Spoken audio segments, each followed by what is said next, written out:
First, I would like to say thank you for your time that you're giving us. Pleasure. It's a very honor and pleasure.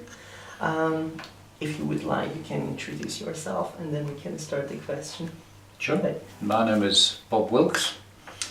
I'm ordained as a Church of England priest, but I work with all kinds of churches, and for half my ministry I was in the Middle East region, travelling in a lot of countries and supporting the Middle East Christian churches.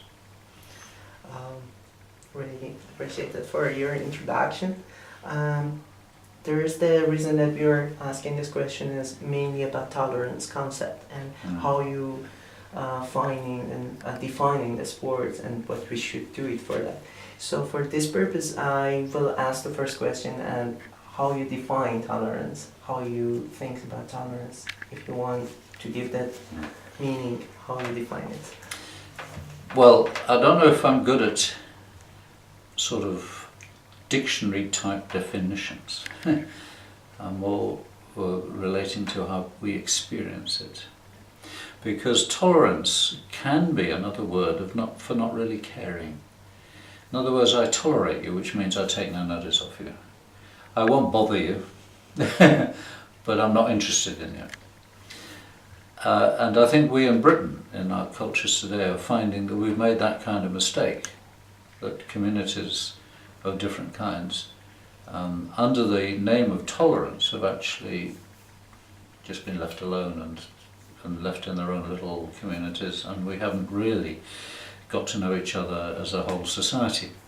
So I think a stronger type of tolerance is when you know who you are yourself, and you are open to the other person, however different that other person is. And if you have a security about yourself, which for me as a Christian believer is in faith in God through Christ, that's the rock as it were, then you are able to meet someone else openly, even though they're very different. Even though, as sometimes happens in the church here, because we're open the whole time, someone comes in and wants to be angry with God and you and everybody else and insults you. If you know where you're standing, you can try and respond, even to a quite vicious verbal attack, which sometimes happens. So I think tolerance is, at its best, a very positive relational thing. It's not just saying, well, you stay over there, I'll stay over here, and we'll just not bother each other. Thank you very much. It was actually you're addressing the second question that I wanted to ask you about how you personally define tolerance, and you answered it both with your faith and your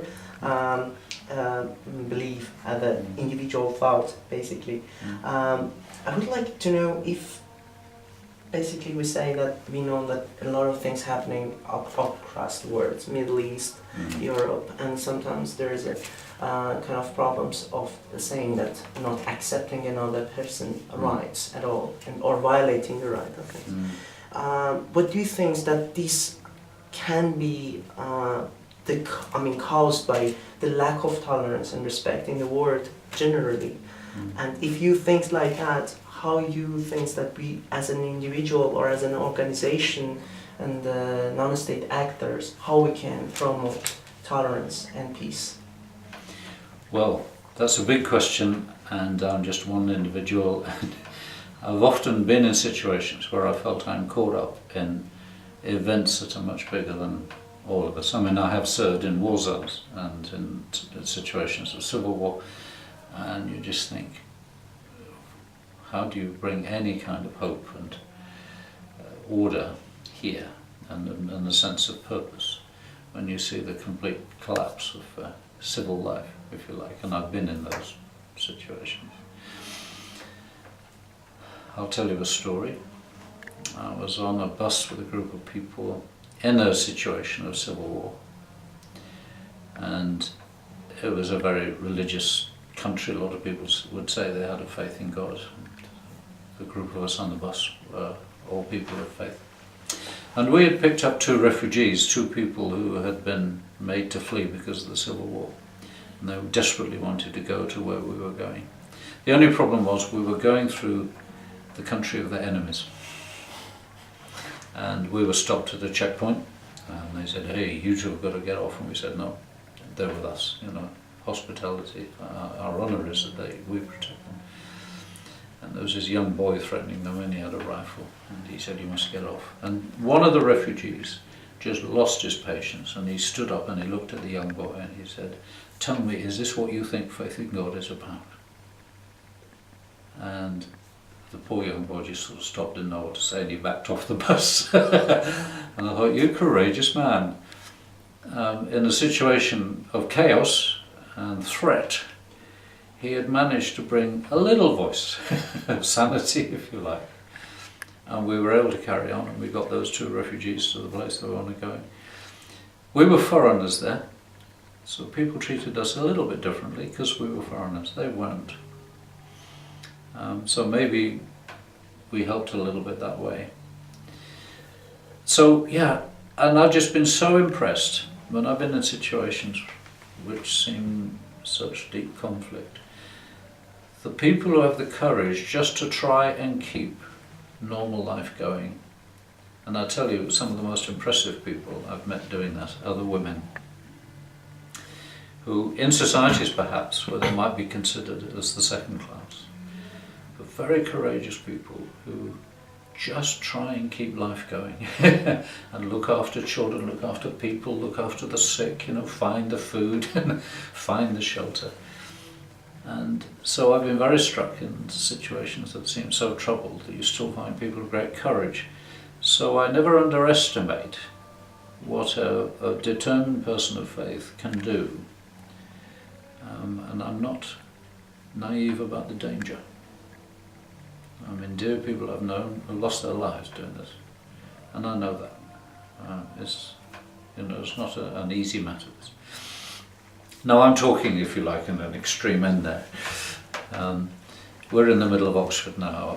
I've not been threatened with a Kalashnikov out there on the street yet. It's a different kind of thing, but the principle is still the same. I mean, I'm a Christian believer, so I quote Jesus, who said, "Not blessed are the peace lovers, but blessed are the peacemakers." And peacemaking isn't just to sort of sit back and, I'm just going to be at peace. You have to be out there engaged. Good relations in society don't just happen, we have to keep working at them and keep getting to know each other and keep sorting out where there's an injustice. It's a peacemaking, it's a constant process. And I'm probably talking far too long. No, it was very interesting. I mean, it was the point that I wasn't looking, and that's why I try to not putting so much subjective question. I try to be always kind of biased and keeping. And yes, I was actually answering and respond to all my question, but also you answering that your experience in the Middle East and others, and at the moment the most problems is in the Middle East. Yeah. The thing is that the group of peoples in every organization trying their all the best that they can to make the society promote peace and tolerance. But as a person that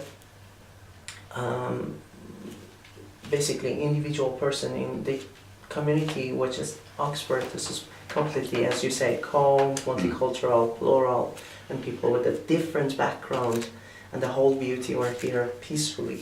Would you think that as an organization, and I mean peoples that they can make it a little bit and can have a rule in policy making, or what we can do? What is your advice for the people who are doing the policy making in the international organization, not in the level of the states, because that is the politics matter, but how you thinking about the role of the humanitarian peoples and the humanitarian intervention in terms of preventing more conflict and bringing. You're asking me to solve the world's problems, where so many people work hard at it. For me, it's absolutely basic that we share a common humanity. As a believer in God, I believe we're all creatures of God. And so there's a very famous saying of a Jewish rabbi who asked his students, "Can you tell me how you know when night is finished and day has started.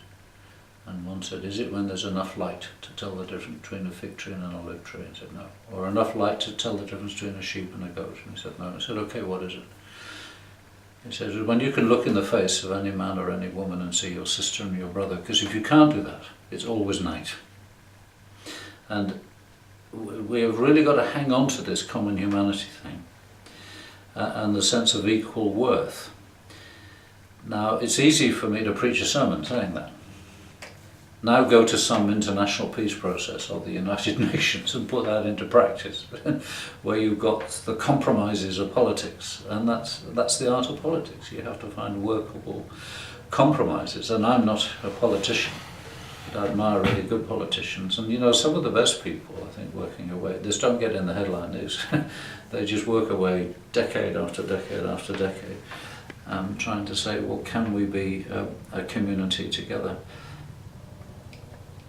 And so often it seems, when we see the news media, that the people who have got no care at all for our common humanity and want to achieve their ends and don't care how they do it, and they'll hurt whoever they will, it seems that they're the ones that are powerful. And sometimes you just despair. We pray in our church every day for peace and justice in the world, and sometimes you're just crying to God, have mercy on us. What are we doing? But hang on to the witness of the scriptures to God, that says that actually God is the Lord of history. His kingdom is coming, it is going somewhere. And even though it looks so painful on the way, and it's hanging on to that vision. How on earth you work that out as an international politician, I just can't imagine. But it's mighty hard work. And you can't achieve the ideal in one step. You have to be prepared to do compromise and to do step by step. And that's why you need the long-term vision. Or where's this all going to go in the end? So it's easy, I'm a priest. Don't get me preaching sermons. Thank you very much. It was actually very great, and we were really honored for your response, and we learned a lot. Thank you very much for the time that you gave, and thank you. Thanks for coming. Thank Welcome. you. Thank you.